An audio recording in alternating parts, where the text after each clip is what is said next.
The Sound of Money with Santosh Sirur. On this episode of my podcast, The Sound of Money, is eminent motivational speaker Shiv Khera, author, motivational speaker, business consultant, and an educator who is known for his book, You Can Win.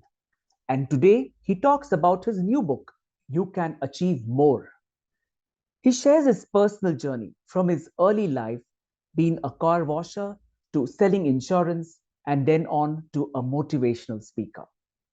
He talks about the India story, the youth, the social media, and also the power of a prayer. So here's an amazing episode with someone who has always touched our lives, whom we can connect with, the one and only Shiv Khera. Theme of my podcast is SKY, which is success, knowledge, and you. And in that success, I believe the most important thing is a positive attitude. Now, how important is to develop a positive and a winning mentality in life? What have you been your learning, sir? Santosh, all I can say is we have a quote that says, winners don't do different things, they do things differently. Okay. Now, I'm going to come back to this quote a little bit later. Yeah. But my book, which is called You Can Achieve More, that was a new one which was launched in London. It has a subtitle, if you want to stand out, you need to do something outstanding. I repeat, if you want to stand out, you need to do something outstanding. See, and the first sentence of the book says, a person with a positive attitude cannot be stopped. And a person with a negative attitude cannot be helped. You can't help them. This is really what the truth is. Now, we need to realize the constructive power of positive thinking. I repeat, we need to appreciate the constructive power of positive thinking. At the same time, we need to also realize the destructive power of negative thinking. That is also very destructive. Yep. So we need to understand how we want to move forward. Now, considering that, our quote is on the second book, if you want to stand out, you need to do something outstanding. Now, what does that mean? Many times people say, I want to have an extraordinary income, I want to have extraordinary life, I want to have extraordinary success, I want to have extraordinary this. But you see, they need to ask, are you an extraordinary person? Are you willing to work extraordinarily hard in life? Do you have extraordinary commitments in life? Do you have extraordinary relationships in life? Do you have extraordinary integrity in life? If you got none of these, you can't get anything in life. You will never get anything extraordinary. Therefore, we must be something before we can get anything. Yeah. So that is a major part here that we're talking about. Now, you see, many times when people see a success story, you know what they say? Must be lucky. Must be at the right place at the right time. This is an incomplete statement, which I have mentioned in my book, You Can Achieve More, that not only do we need to be at the right place at the right time, but we need to be the right person at the right place at the right time. And this is also incomplete. Not only do we need to be the right person at the right place at the right time, but then we need to do the right thing too. Yeah. Look, you could be the right person at the right place at the right time, but if you don't do the right thing, you'll get nothing in life. So the equation needs to be completed, which is where, sadly, people look incomplete information and they go run around. Now, let me share with you. Yeah. See, a great boxer, when he used to go into the ring, he used to say, I'm the greatest, I'm the champion, I'm the greatest, I'm the champion, I'm the greatest, I'm the champion. Now, what was this? Positive thinking. What was he saying again and again? I'm the greatest, I'm the champion. He was psyching himself up mentally. Yeah. And when he went into the ring, he looked at his opponent and he said, You have the belt, but I'm the champion. You have the belt, but I'm the champion. That means what? That means before he ever became the champion inside the ring, he became the champion outside the ring. Now, what does this tell you? With positive thinking, everything in life is possible. Do you agree with that, Santosh? Absolutely spot on. Okay, absolutely incorrect answer. Okay. Now, hear that. You see, when the person said, I'm the greatest, I'm the champion, he was not sitting in the living room watching TV, having popcorn and drinking Coca-Cola. This guy was punching the bag all the time. He was punching the bag all the time. Remember, positive thinking does not guarantee. See, I don't care how positive I am.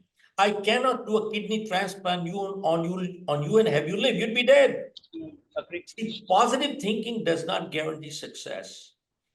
Positive thinking with positive efforts and actions increases our probability of success. And that is the difference. And a great boxer once said, in life to succeed, we need two things. We need the skill and we need the will. One without the other will not do the job. We need both. But between the two, will is a little more important than the skill. Why is that? You see, the champion said, when I was knocked down and he was lying on the floor and the referee was counting him out, at that time, he said, it was not my skill that picked me up. What skill? He already beat me. At that time, he said, it was my will that kept saying to me, get up one more time, get up one more time, get up one more time, get up one more time, and just get up one more time. He said, it was my will, not my skill that picked me up, which made me the champion. See, Santosh, do you see many times there are misconceptions and myths with positive thinking? You can do everything. No. You can't do everything with positive thinking. I cannot do a kidney transplant you and have you live and be dead. See, but with positive thinking, everything in you can do is much better than negative thinking. No matter what you do, you can do everything a lot better. But we need a lot more. But positive thinking must be backed with positive efforts and actions. Without that, it is incomplete. Absolutely. Sir, given today's competitive environment, right? You have parents, trying to pressurize kids, pressurize their children, be it kindergarten admissions, be it studies, be it college admissions, marks, ranks, simple assessments of the school. There's so much of pressure on them. My neighbors, look at the neighbor's kid, he's doing so and so. Look at your cousin, So, are you seeing this competitive, the pressure that is there on these kids? What's the message would you have, based on your years of experience, for the parents out there? Okay. Now, really, there are two questions in one that you just asked me. One is the competitive environment, and second is the parental expectations, is what you talked of. Correct. Yeah. Now, let me take one at a time. Sure. Sadly, today, as parents and teachers, we are doing a disservice to our kids and a coming generation. You know why? We are not preparing them to face the world. We teach them only two words. What are the two words? Succeed and win, succeed and win, succeed and win, succeed and win. That's all we teach them, succeed and win. But look, go check out anybody in the world, including your life, my life. Life always does not go up, up, up, up. It also comes down. And you see, we're teaching our kids only to succeed and win. We've never taught them how to lose and how to fail. And failing and losing is a reality for every human being in this world, including the biggest champion. And we have never taught them how to fail and how to lose. And that is a reality. And when they fail that or lose, they don't know how to handle it. They get depressed, they commit suicide. Look at the suicide rates all over the world gone up. Look at the depression rate all over the world has gone up drastically. And which is sad. Now, you see, we are judging our kids sadly on the base of the grades. Oh, forget it. You see, I might have failed in my class, but that does not mean I'm a failure. I might have been fooled, but that does not mean I'm a fool. So you cannot equate grades and success together. So you got to disconnect them. Okay, that's one part. Yeah. Now coming to the competitive side. The IIM Nagpur has just signed a collaboration with us, and it is mandatory for all MBA students to go through our program. There now, it's mandatory, not optional. And they talk of competition out there today. Now, I was doing a program for a very mixed group of doctors, engineers, attorneys, accountants, carpenters, plumbers, electricians. And that's a mixed group. Yeah. And I came in and I said that never in the history of mankind has it been so easy to succeed in life the way it is today. Regardless of your profession, we have no competition. Why is that so? Okay. Now, when I repeated this myself second time, one person from the group got up and he said, how come we have no competition? And here is my answer that I gave to that man, and I'm sharing the same thing with you.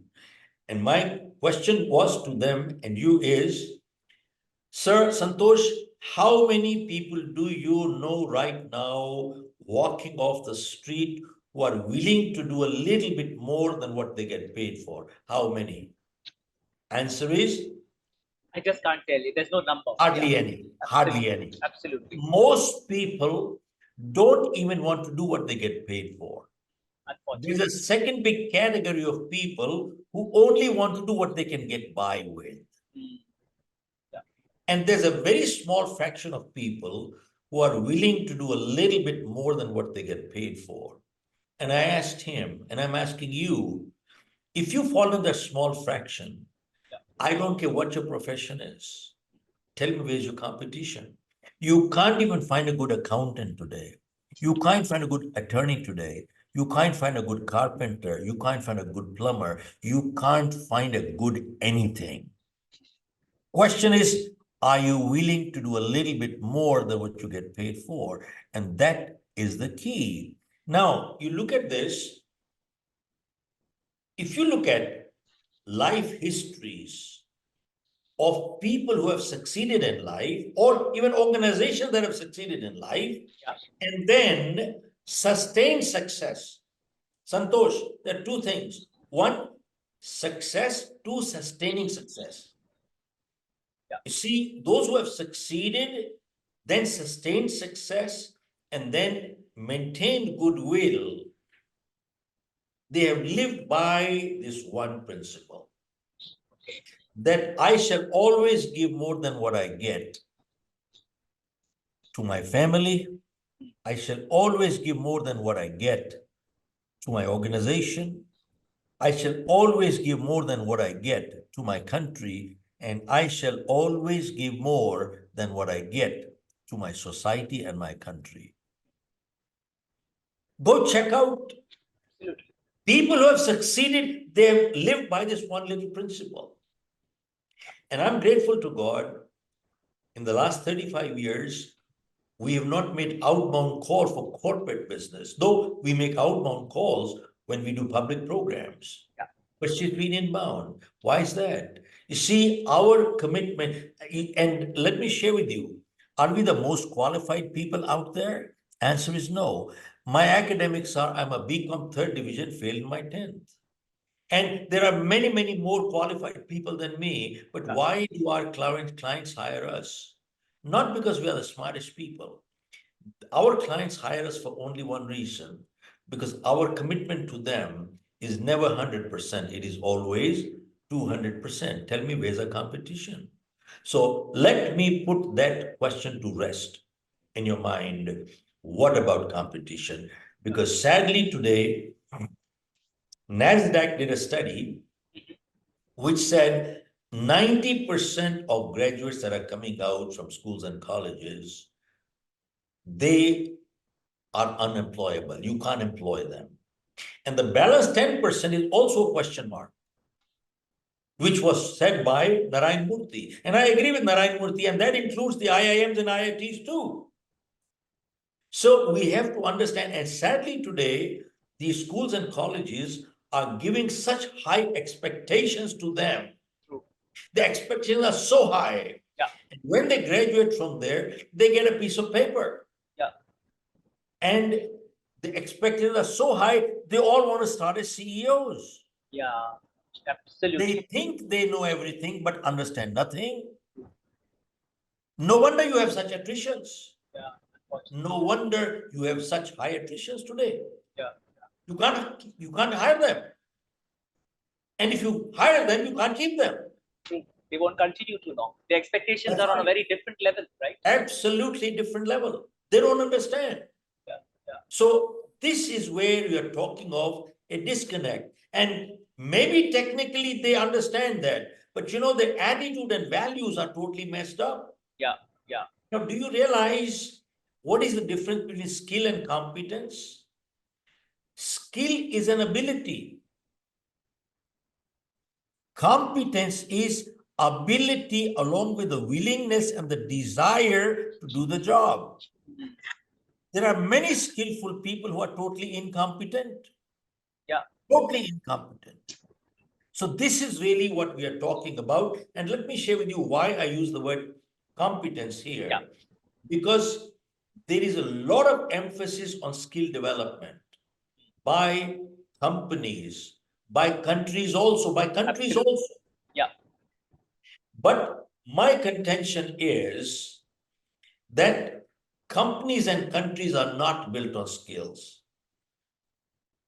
They are built on character. Good point. Okay? Now, you have a skillful doctor who lacks character, will do useless surgeries, useless procedures. To them, a sick person is not a patient, but a target. Yeah. Yeah. A product or a To, service. to a skillful lawyer who lacks character, what matter can be resolved in 5 hearings will take 500 hearings. He will drag you and squeeze you out. Yeah. Yeah. To a skillful judge who lacks character will give you judgments, no justice. To a skillful civil servant who lacks character, he'll himself become mafia. To a skillful politician who lacks character, he will sell his country for money. Yeah. He'll sell his mother for money. This is what it is. So we need to understand, keep in mind, skill development will help you make a living, but self-development will help you make a fortune. And that's the difference. You brought a very interesting point, Mr. Khera, in our conversation, where you mentioned about the expectations of today's generation very high. To what extent, and unfortunately with social media, right? I mean, a lot of youth, my interactions I find, teenagers in this so-called make-believe, good to feel kind of world. Everything on social media, be it Facebook, Twitter, Instagram, everything is like, made to order. So how, what have been your experiences interacting with college students, youngsters, young professionals? Because this kind of make believe world is something that once it breaks, for whatever failures unfortunately come in their life, and that's where those depressions and suicides start off, right? So what's been your kind of take on this, as the kind of entry of social media and the kind of impact of social media on today's generation? You know something, there are positive elements to social media if used properly. Social media is a tool. It is not entertainment, it is not pastime, it is nothing of that nature. But you see, you find today's generation specifically, Yeah. they are very tech savvy. Mm. They can spend hours and hours in front of the machine and the computers. Yeah. But you know what? They are very uncomfortable with people. They are very uncomfortable with people. But then you have to live with people in this world. You can't live with computers. You can't get married to computers. You can't have babies out of computers, Yeah. at least not for now. Maybe later, some now. Who knows what? We Yeah. don't know. But there is a point where it stops.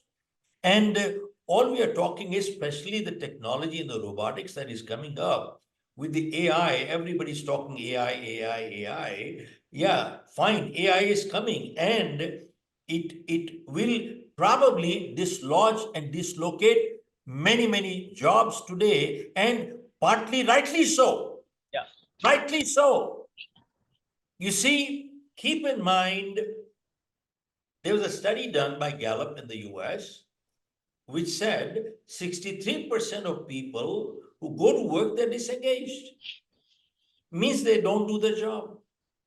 An additional 24% are actively disengaged, which means they don't let others do the job too. That leaves only 13% of people who go to work actually do work. Only 13% of people who go to work actually do work. Tell me, is this not an integrity issue? Completely. 5,000% it's an integrity issue. Now, let me explain to you. I do come from a business family. We lost coal mines in India. We had 1,000 people working and we lost everything. I left India and then I went to US, initially went to Toronto and started life with a bucket in my hand, washing cars door to door. For about a year and a half, I was washing cars. Then I got into selling life insurance totally by default. And that was the best thing that ever happened to me in my life. Selling life insurance is one of the toughest sales in the world. Selling a computer, a pen, a car, a home, or clothes, much easier. You can touch and feel. In life insurance, you don't know what the hell are you doing. People say after you're gone, your family will get so much. You say, well, who's seen it? Yeah. Nobody does. So you see, you have to go through 20 appointments before you get one sale. That means 19 times you get rejected. Yeah. So it's a rejection business. Must be very difficult, right? Must be very challenging in those days for you when you started off. Yeah. Now, important thing is, Santosh, that I attended a program. My manager called me to fire me within 90 days. And I told my manager, I said, Joe, give me another shop. Look, I have a handicap. I'm not that educated. I'm a BCom third division, failed my 10th. That's my academics. I got a handicap. He shouted at me that day. He said, you shut up and listen to me. And I attended a program by Dr. Norman Vincent Peale that evening. And Dr. Peale looked at everybody and said, it appears nobody has a problem here. You people are comfortable, calm, cool here. So who has a problem? So who doesn't have a problem? So everybody raised their hand.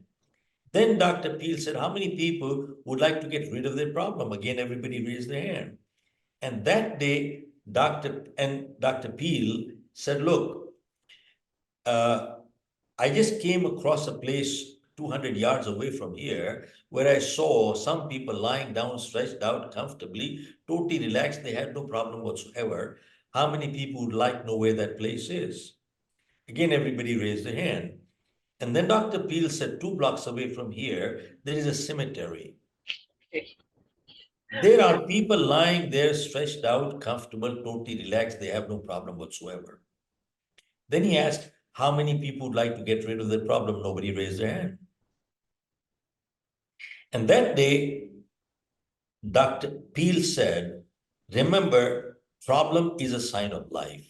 So long as we are alive, we shall have problems. The day we don't have problem, we'll be dead. And when you're running short of problems, watch out. He's calling you probably us faster.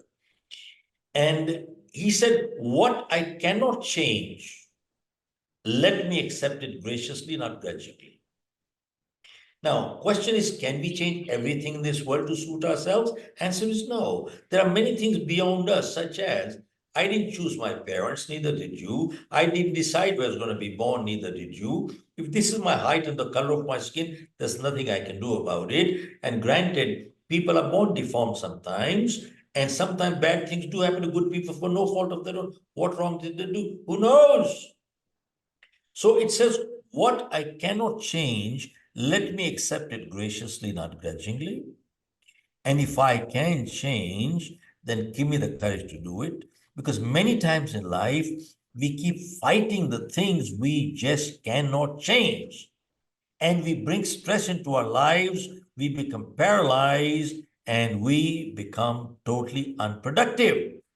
So it says, what I cannot change, let me accept it graciously. And if I can change, then give me the courage to do it and wisdom to know the difference what I can and what I cannot. Now, when I wrote my book, You Can Achieve More, I took this thought 2 steps forward.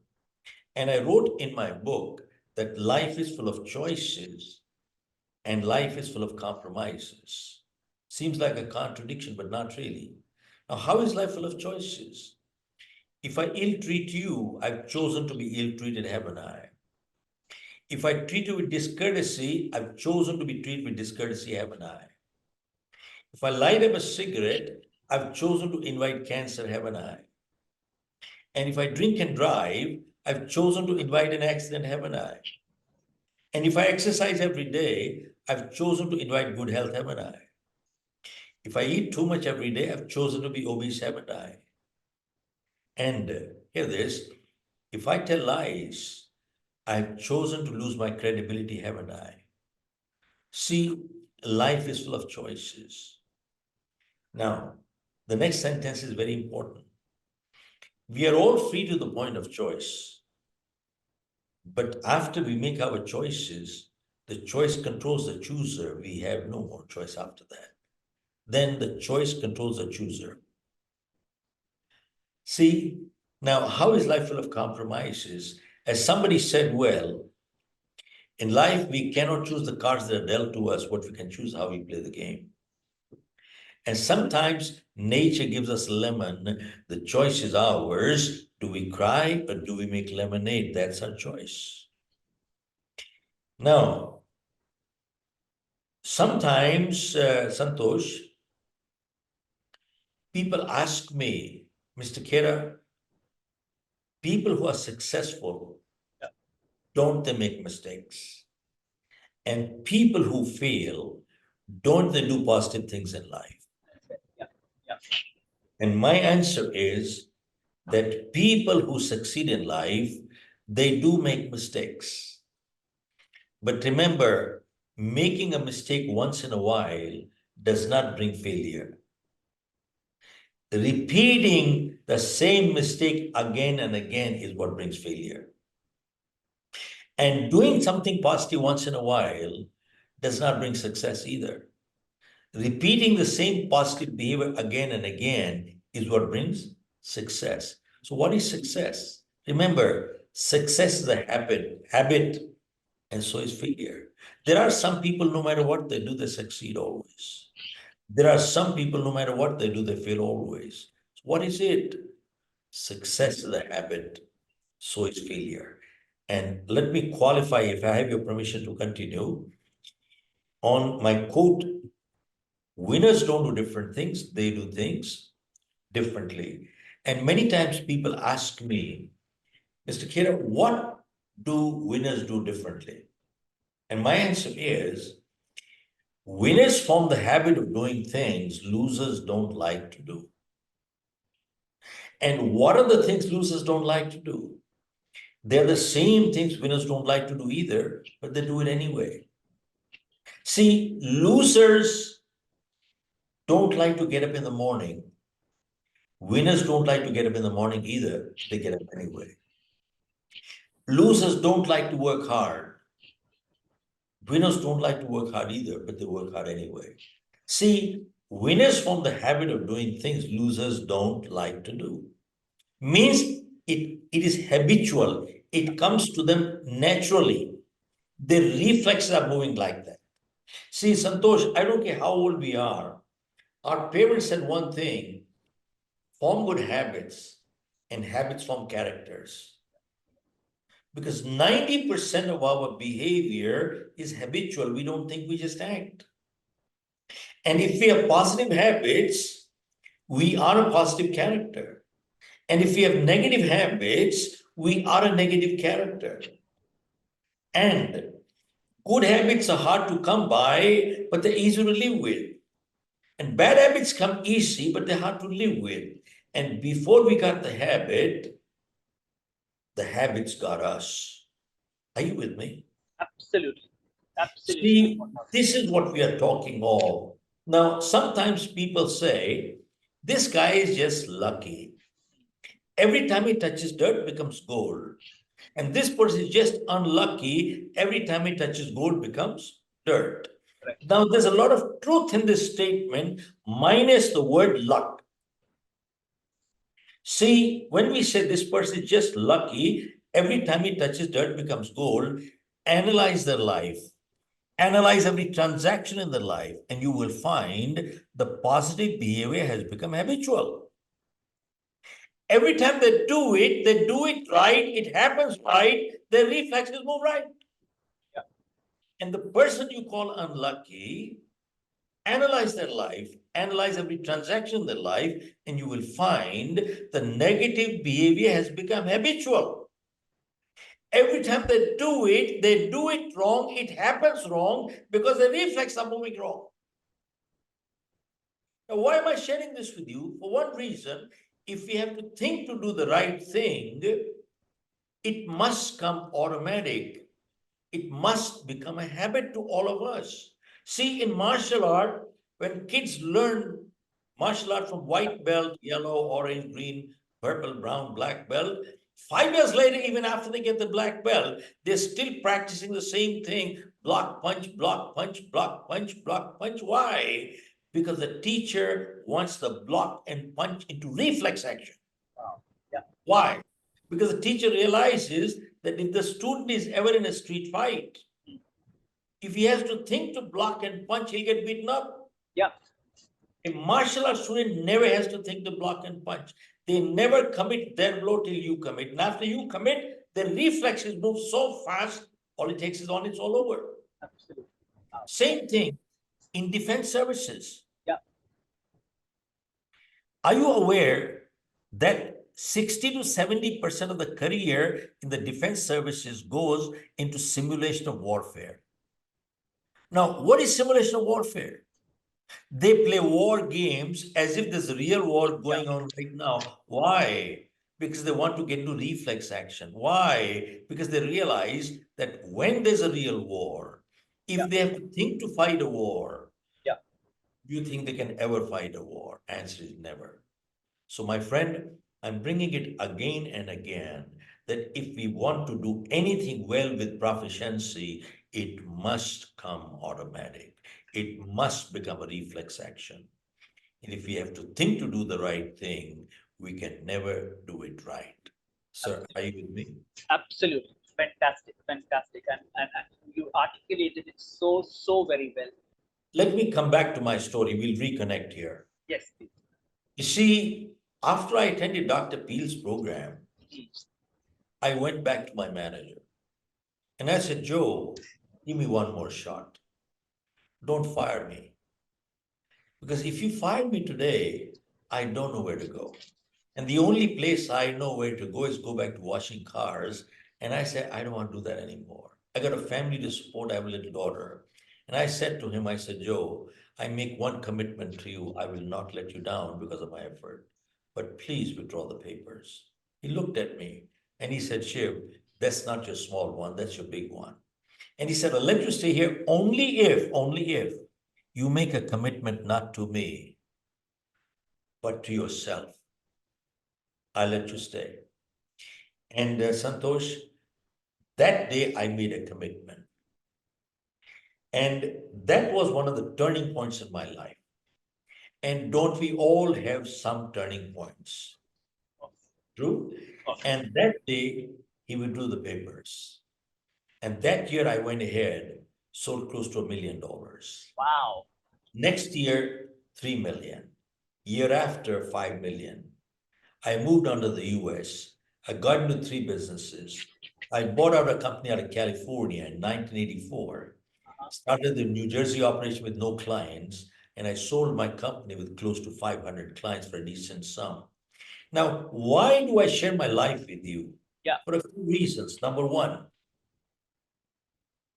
I kept failing all my life and kept blaming the whole world for my failure, not realizing that I was my own biggest problem.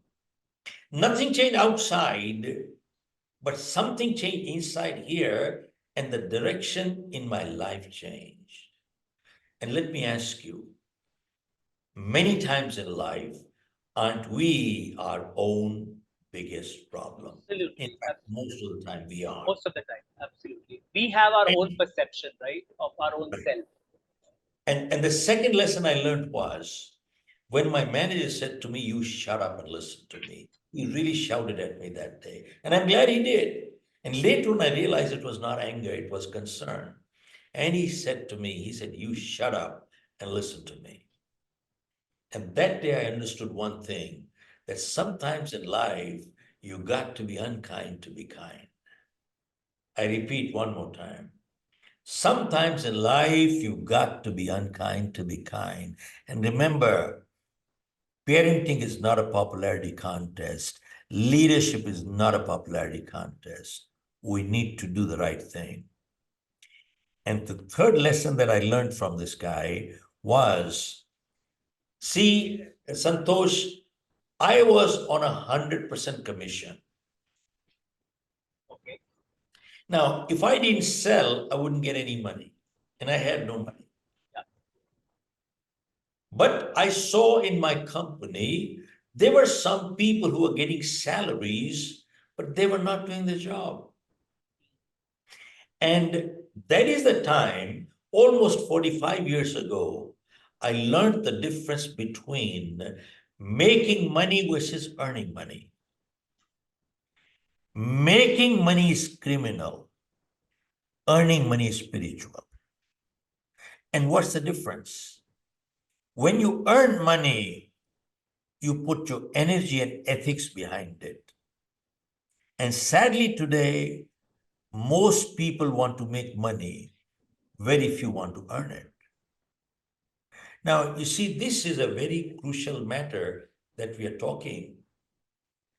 I don't know how to say this, but yeah, most people want to make money the easy way, the quick way, but and they take shortcuts in life, and that doesn't work. Now, I just shared with you an example of, you see, with the current social media the way it is, Gallup did a survey which said that most people who go to work today, they spend 2 to 3 hours per day in the personal social media.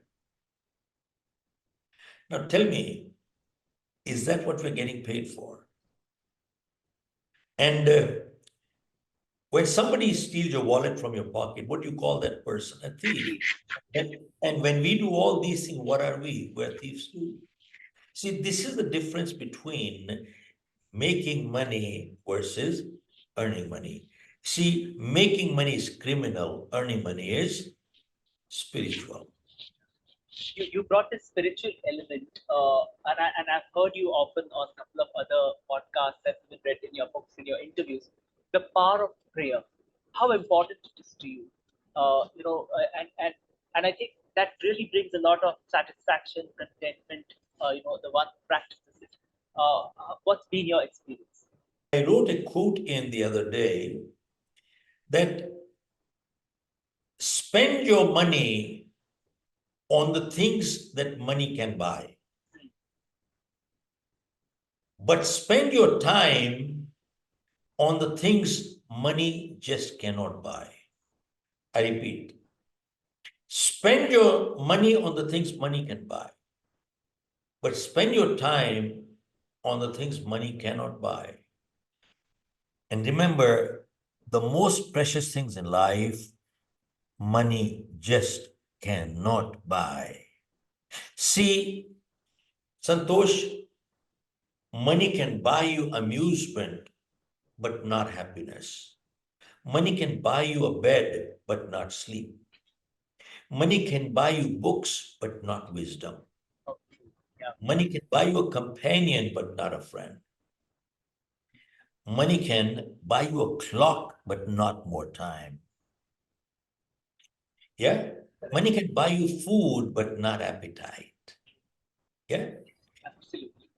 At the same time, money can buy you medicine, but not good health. Money can buy you a ring, but not a marriage. The most precious things in life, money just cannot buy. And that's what we need to understand. Money is very important, remember, but it's not the most important thing. But money is very important. But people who say money is not important, and there are people who say money is not important. In my opinion, in fact, I have written my book. People who say money is not important, either they're stupid or they're billionaires. Yeah? Yeah. So money, I'm not saying is the most important thing, but money is very important. Yeah. And keep in mind, you see, many times people say money is the root of all evils. No, no, no, no, no, no, no. Money is not the root of all evils. It is the love of money that is the root of all evils. Loving money, using people, you got it right. Loving people, using money, you got it right. And that way, and loving money, using people, you got it wrong. Now, you see, what we're talking here is that money is wonderful. Money is only a medium of exchange. Money is a reward you give me when I provide you with goods and services. You reward me with money. What's wrong with that? Yeah. Now, the more goods and services I provide you, the more you reward me with money. What's wrong with that? It's wonderful. So keep in mind, it is not money that is the root of all evils. It is the love of money which is the root of all evils. Now, keep in mind, I was addressing a large group of people, was high net worth individuals. You are talking people with 100, 200, 500 million, billion dollars, high net worth. So somebody asked me a question, Mr. Khera, somebody who has $1 billion, why does he keep working?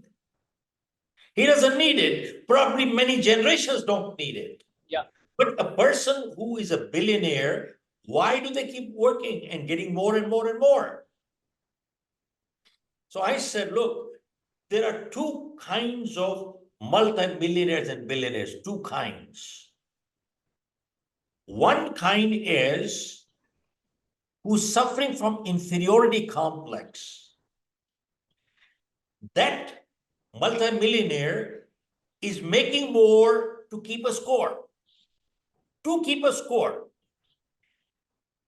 He wants to keep up with the Joneses. This man has 100, I must have 200. Yeah.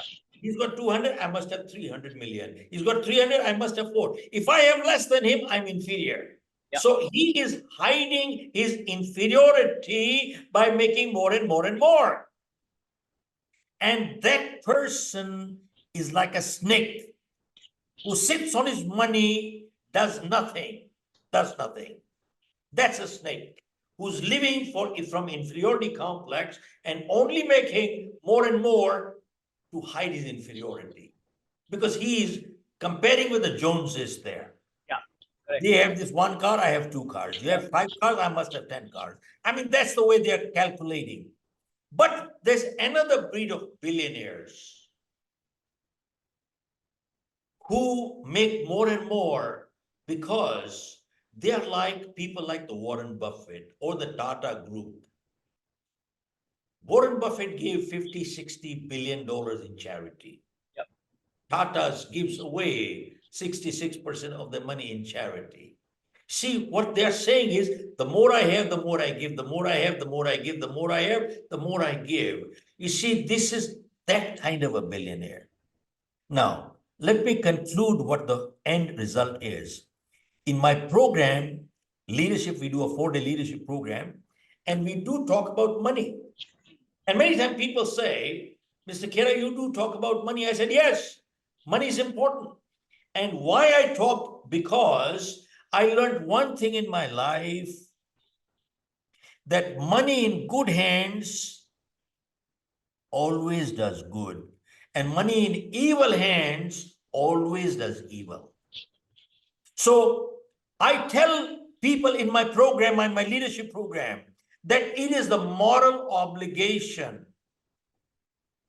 of every good human being to become a multi-millionaire and a billionaire. It is a moral duty to become a multi-billionaire, because money in good hands always does good, and money in evil hands always does evil. So go make multi-millionaire, be a good human being, and serve society.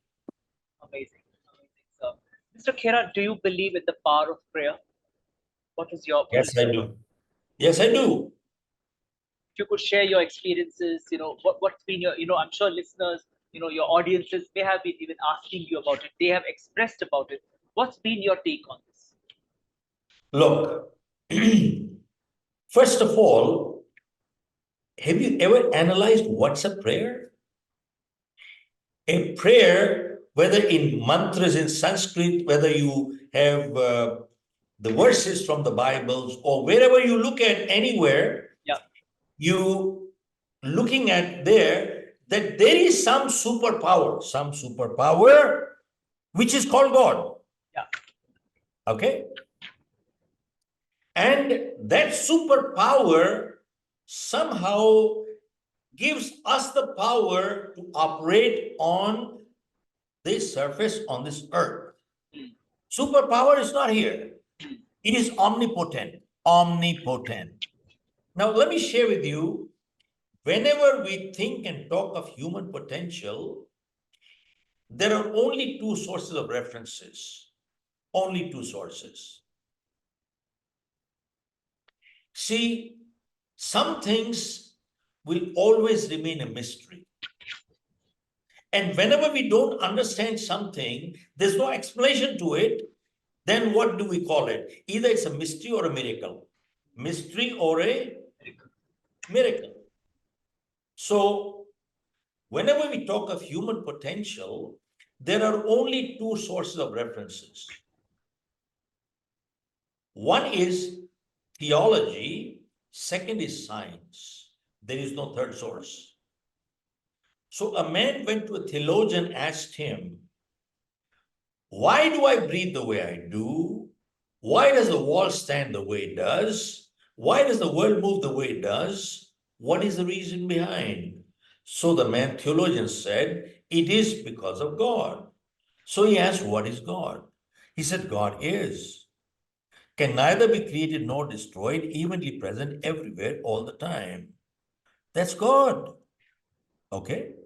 Then the man went to a scientist and he asked him, why do I breathe the way I do? Why does the wall stand the way it does? And why does the world move the way it does? He said, it is because of energy. And he said, what is energy? He said, energy can be neither be created nor destroyed, evenly present everywhere all the time, goes from one form to another form to another form. Tell me, isn't that what the other guy said? Isn't that what the other guy said?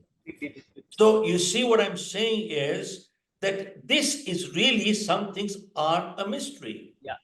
Now, see, to date, medical science has not been able to answer, how does a black cow eat green grass, give white milk, yellow butter, but it works.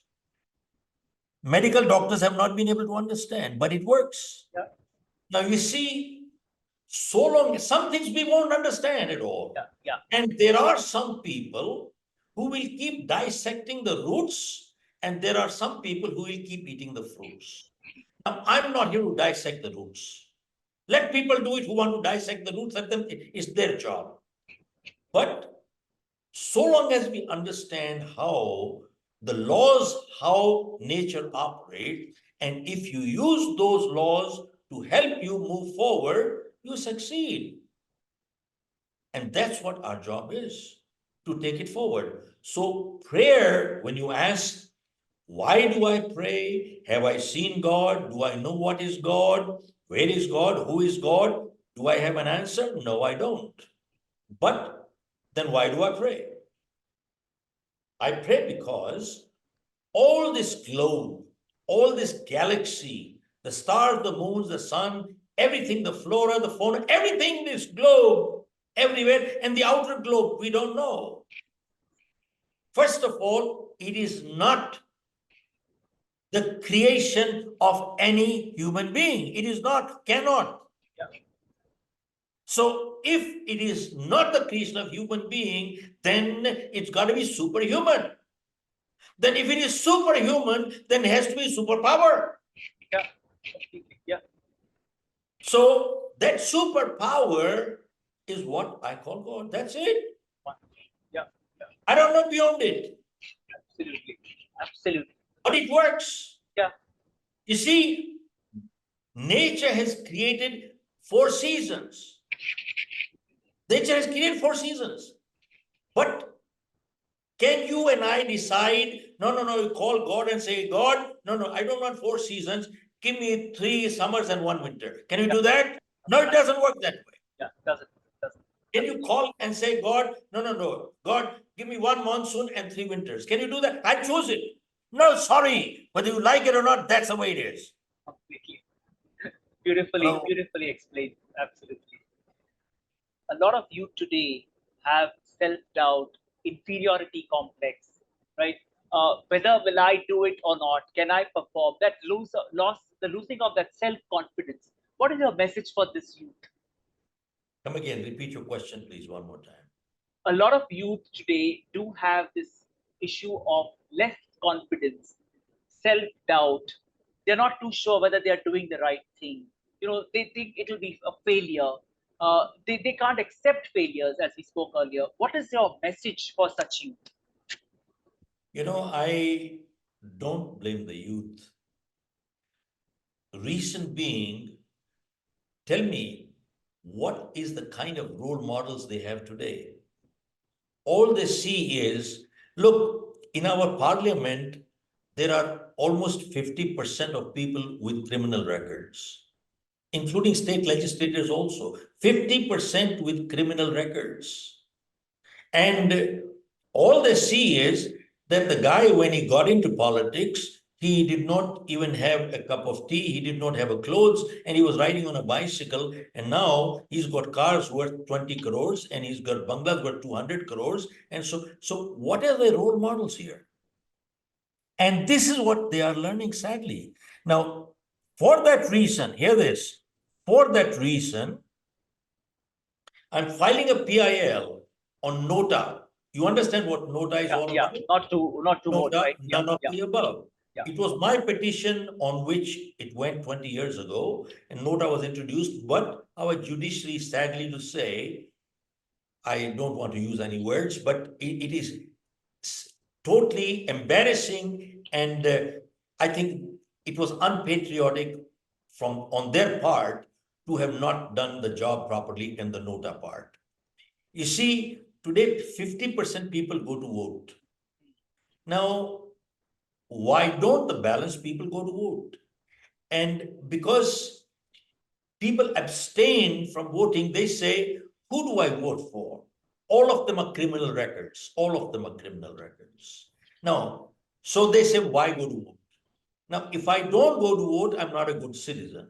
But I do go to vote, who do I vote for? Then what do? It's a dilemma. They either vote on caste or they vote on the weakest criminal. Yeah. They vote on the weakest criminal. Yeah. Now look at this, Santosh. The weakest criminal won. Now the weakest criminal has got power. Now that person has become the strongest criminal. We have elected him to be the strongest criminal. Yeah. Now, let me ask you a question. Is this democracy? Did you want him to win? Does he represent you? What a joke. You see, today, if 90% people get vote for Nota and you get only 2%, you win. Is this the way to, this is democracy? No, this is a joke. So what we are filing a petition now, next week, that is, that Nota should be treated as a candidate. Okay. If Nota gets the highest vote, then from that one constituency, for that one election, all candidates should be disqualified, out. And you cannot have a vacuum.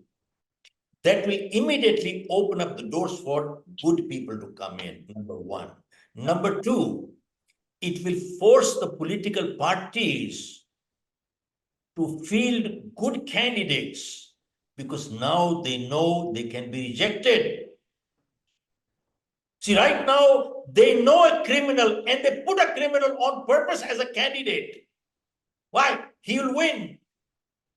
But when they know that that person can be rejected, because all the people are not stupid. They know this guy is a criminal, but they say we have no choice. What do we do? Now they'll have a choice. Yeah. They will have a way to protest in an active manner. Today, not going to vote is a passive protest. Nahi jaunga vote. I won't go to vote. Yeah. That's a passive protest. Yeah. But this will give them active protest. All right, come on, I'll show you what I'll do. My Nota has a punch. Good point. So this is my mission. And during my lifetime, if I can get this job done, I think I have served my country. And that's good enough. Brilliant. Absolutely. Mr. Khera, parting thoughts. How is life for Mr. Shiv Khera nowadays? How do you spend time beyond your, your meetings, beyond your, your talks? You have seminars, you meet people all across the world. But otherwise, how is the day for Mr. Shiv Khera in today's You mean time? you're looking for a typical day of Shiv Khera? Yes. Okay. Yes. I get up at 10 o'clock in the morning. Okay. Yeah. Okay. I'm not an early riser. Uh-huh. And then I have a cup of tea and I have a little something. Then I have a little starting trouble. Okay. I have starting trouble. I get slow, I get started. Yeah. But then when I get started, then I have stopping trouble. Okay. That's great. Yeah. Oh, yeah. Then when I'm on the go, then I'm all the way running up and down. And I can go until midnight, 2 nights, all the way. And when I do our programs, I stand for 12 hours. I do my Yeah. program that way. And somehow I feel energized. I'm never tired. I don't think in the last 65, 70 years I've ever said I'm tired. I don't understand how people get tired anyway. I don't know of anybody who works hard and gets tired. People who do nothing, they get tired. Tired. Yeah, that's a good point. And physical hard work, I don't think has made anybody tired. Mental stress drains out people, and that's the difference. And many times, what is a major cause of tiredness is many people start a lot of things, but they never finish things. You know what? You start something and leave it unfinished, somewhere at the back of your mind, it bothers you. Yeah. And whenever you finish something, it energizes you. You feel good. Yeah. Completely. This is really, and of course, the day goes by. I'm in my office. I'm with my team, and thank God I have a great, wonderful team here. And we continue with our manuscripts, writing 2 new books, and the programs keep whatever happening. And then, if and when I have some time, I love my dogs, and that's about it. And I enjoy cooking also. I make pickles. I enjoy that. It's a great stress breaker for me. And I've started learning karaoke music now. Wonderful. And I sing one of those old songs sometimes at home. And then that's a great stress buster to me. So people ask me, do you do meditation? I said, no, I don't. And tell me, when I do my 1 hour of music karaoke, that's meditation, man. Absolutely. What else are you looking for? You don't have to close your eyes, sit like this tight. Yeah. I mean, I don't do it, period. I said, go, everybody, let the world do meditation. That's it. Yeah, absolutely. Absolutely fantastic. Mr. Shiv Khera, so much amazing to hear from you. You're so positive. And what is more important, Mr. Khera, is, through your sessions, your discussions, your talks, your interactions with globally, Indians more so, I'm sure you always, I will say, instill that level of confidence in so many people around the world. And that's the beauty of it, right? Through your own experience, which has not been easy, I'm very sure at the beginning, but things have worked out so well, and you have, the best part is you've shared that knowledge, shared your experiences, and motivated the youth. So much thanks. Thank you so much. Thanks for joining on this podcast, Mr. Shiv Khera.